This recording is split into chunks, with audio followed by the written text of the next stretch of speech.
Well, after all this inspiring speeches this morning, allow me to sing a little bit more to the choir, recognizing that I stand between you and a break. So I'll try to make it as brief as possible. Youth all over the world are facing the global challenge of unemployment. Some of them are facing this because of a crashing business cycle. Some of it are facing it because of a failed education and training system. And some of them are facing it because of conflict. Arab youth are suffering from all of the above. In the Middle East and North Africa, you can find some of the highest levels of youth unemployment. Officially, it stands at 25%, but we know that it is much higher than that. And if you are a female trying to find a job in the Arab world, you're likely to find a reality where female unemployment is about approaching 60%. Now, if you put that against the fact that labor participation rates in the Arab world is amongst the lowest in the world, you're seeing that, in fact, you're masking a much larger problem of a whole generation of youth who are not fulfilling their capacities, who are not finding the opportunities that they could have been afforded elsewhere in the world. We at the IFC, which is the private sector arm of the World Bank Group, recognized back in 2010, before we witnessed the events of the so-called Arab Spring, that Arab youth somehow we needed to understand what was the real problem that they were facing. This was before the conflicts that have unfolded over the past 4 years. This was even in the face of the fact that the Arab world was more resilient than other parts of the world to the economic crisis of the past 6-7 years. Arab youth face a situation where the education system has failed to keep pace with the needs of a job market. It's a system which is primarily public sector based, which is not in and of itself the problem. The problem is the divorce between the governance of these academic institutions and the ownership being that of society at large, and of course, the needs of employers. We ran a survey in 9 countries of the Middle East and North Africa in 2010, and we released it in a report in 2011, April 2011, actually, after the events started unfolding in Tunisia and Egypt, Yemen, and then, of course, Syria and the rest you know. And we found that youth themselves felt that they were unprepared for the job market. In fact, 2 of every 3 youth that we spoke to felt that they were ill-prepared for their first job or even to start their own business. They felt that there was other challenges they faced, but it was primarily the fact that their education, their technical background, did not equip them with the soft or technical skills that they needed. What's very interesting about the statistics in this part of the world is that the highest rates of unemployment are amongst youth who hold university degrees. In a way, to put it in a little bit dark humor, it pays to not get educated in the Middle East. And that's a problem that the youth are facing in that part of the world. So we, as the IFC and our other partners, thought, what is it that we could do to try to address this failing reality that the Arab youth are facing? As I noted, most education from the primary and secondary levels to post-secondary to vocational training is primarily public sector based. And that leads to a lot of dysfunction because of the governance of the problems, and also because the governments in this part of the world are facing enormous strains upon the public purse, making investments in the public sector education that more difficult. Investment, whether it's in bricks and mortar, but also in the capacity building of the actual teachers and administrators of these education and training facilities. Private provision of education, and here we mean private in both in the for-profit and not-for-profit sense, is lagging behind the rest of the world. In fact, we understand from our study and knowledge of the region, about 15 to 20% of post-secondary education and training is privately provided.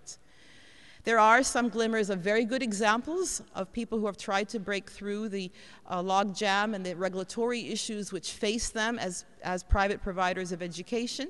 And we also take a lot of inspiration from other emerging markets, whether it's in Brazil, Malaysia, Indonesia, India, Turkey. Most emerging markets in the world have transitioned from an education system, especially in the post-secondary space, that is predominantly public sector based, to one that is predominantly private based. Again, I said, both for-profit and not-for-profit in terms of the private provision. Our analysis of the situation is that we need to have more stakeholders come to find solutions and implement solutions in partnership with one another. This is not a public sector problem. This is not a government problem. This is everyone's problem.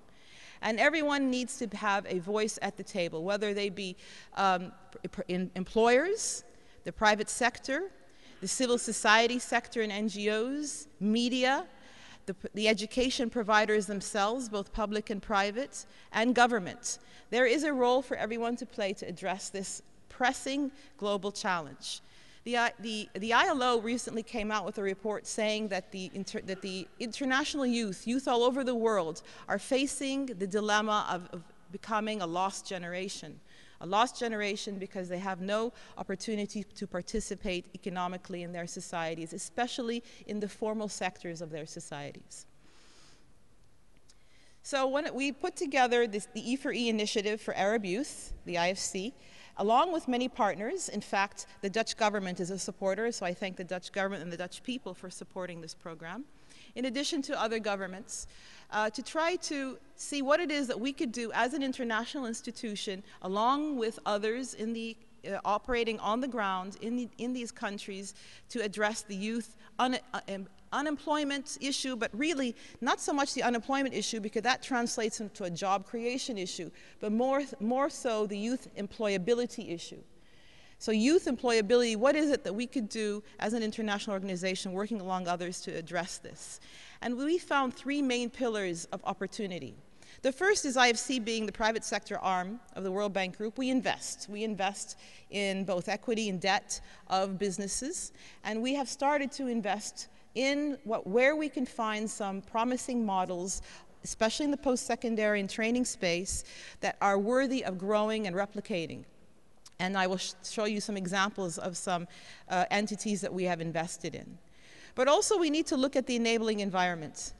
That is, or as I like to say, the disabling environment thus far, that has created these suboptimal situations. Whether it is the lack of quality assurance frameworks, the lack of competency frameworks, the lack of regulatory incentives, but in fact barriers to more efficient provision of private education and technical and vocational training. The lack of information in the marketplace. It's always been a very surprising, eye-opening fact to me that you go into a market and you understand the labor dynamics, and you find households sending their youth to become engineers and doctors and other professions, when in fact there is a glut in these professions. The average youth graduating from a nursing school in Egypt earns 3 times that of a newly graduated physician. Those kinds of facts are not known and to the household, and we believe that the more information that is out there, that to enable households to make more informed decisions about where to send their youth for training and education, the better outcomes we will have in terms of the alignment of what people are studying and the needs of the marketplace. And then finally, of course, we need to all be advocates for what a better performing vocational training and post-secondary education space means. We need to be more vocal about how important vocational training is in terms of equipping youth to become more productive members of the economy. We need to raise awareness, we need to form partnerships amongst one another, and we need to find new solutions which may not be wholly public or wholly private, and may in fact include some public-private formations. And this has led us to an approach whereby we look at the economies that we're studying, and in the initial stages of the E4E Initiative, we've looked at 4 economies, Tunisia, Morocco, Egypt, and Jordan. We are now expanding, in fact, to Yemen and also to Palestine. and we hope to be more effective on the ground in terms of this approach that we are trying to implement, or we are implementing. We're looking at, as I said, the cross-cutting enablers. In other words, what are those issues in the economy that need to be unlocked so we can have better outcomes? Maybe we need to have more some student lending facilities. Maybe we need to have more labor information. Maybe we need to look at the quality assurance frameworks, etc. But also we need to look at those sectors of the economy that are in growth mode. It's one thing to look at this problem in a more holistic aggregate sense. It's another thing to look at it in a more micro sense. So if you understand where the growth potential in each economy is, and you focus on those sectors, you may be able to unstick it. You may be able to create more competitiveness in those sectors where already there is a lot of growth potential.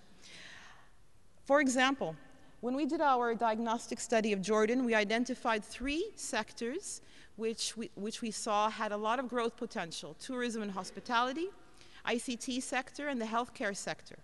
These are sectors that are in high demand not only for the Jordanian market, but also for other economies in the region there who are looking for skills in these sectors to help grow. Our analysis of these sectors saw that there was, in fact, this big dilemma that most of the economies of the region, if not all the economies of the region, face, and that is the skills mismatch. You have hordes of so-called educated youth, and you have a multitude and a wide range of unfilled jobs in the private sector, and they're not matching because the youth who are coming into the marketplace just don't have the right skills, despite their university degrees. And the employers have said, by a margin of 2 to 1, that they're not finding youth with the skills that they need, whether technical or soft skills. So you have these skills gaps in sectors that have the potential to grow. We also found this to be the reality in Tunisia, for example, where we identified an additional 3 top priority sectors: the IT BPO sector, the electromechanical and industry sector, and construction and real estate are growing sectors. Likewise, we identified, in the case of Egypt, construction, manufacturing, healthcare, tourism, and ICT. In the case of Morocco, we identified the retail sector, logistics sector, construction sector. These are all, and tourism sector, as sectors that have a great potential for growth but are constrained because of the lack of skills. And for all of these economies, the potential to export skilled workers and youth to the region is very high. I had noted that we had invested already in a number of promising models that we had found, and so here are some of them. We continue to look for some investment models. We invested $6 million of equity in a Turkish company called Plato that has the intention of expanding its vocational training offerings, which are in multimedia and other areas of visual arts, into Egypt and Iraq.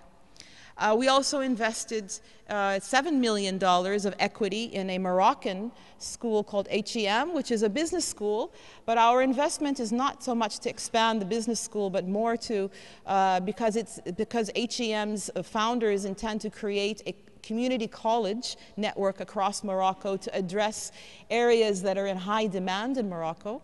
And we recently concluded an investment in Luminous in Jordan of $11 million of equity, once again, in a community college which is graduating at least 12,000 students in various professional fields needed by the Jordanian market. But we've also gone beyond that. We've engaged, in addition to investing, we're also looking at ways of engaging the private sector and working with education providers in those sectors that we have identified as growth sectors. In the case of Jordan, Egypt, and Tunisia, all 3, ICT was a growth sector in those economies.